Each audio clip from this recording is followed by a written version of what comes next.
Magandang araw mga kaginto. Muli ay narito muli tayo sa panibagong serye ng A Day with the Lord. Sama-sama po muli nating pagnilayan ang mga inspirasyon at salita ng Panginoon. May katanungan, na-reject ka na ba? Noong nasa 20s ako, bumibigat ang aking pakiramdam kapag nare-reject ako.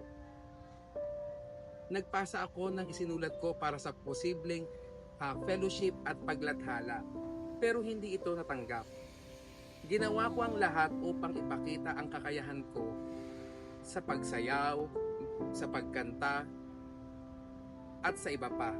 Ngunit iba ang pinili nila. Sinusubukan kong pumasok sa isang relasyon pero nasaktan lang ako. Ngayong nasa 30s na ako, mas tanggap ko na kapag natatanggihan ako sa maliliit at malalaking bagay, sinasabi ko na lang na okay lang yun. Baka sa susunod na lang, o baka may ibang plano ang Diyos para sa akin. Napagtanto kong ang grasyang ito ay mula kay Jesus na nakaranas ng pagtatakwil kaya ipinako siya sa krus.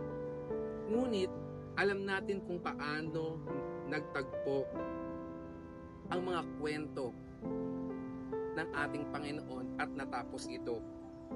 Itinakwil man siya ng mga tao na parangalan naman siya sa kanyang muling pagkabuhay at pag-akyat sa langit. Kung sa palagay mo'y tinatanggihan o itinatakwil ka ngayon, isipin mo ang hinaharap.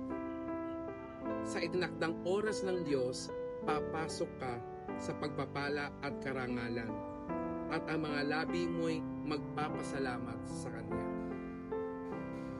Ito ang mga inspirasyon at salita ng Panginoon na ating pagninilayan.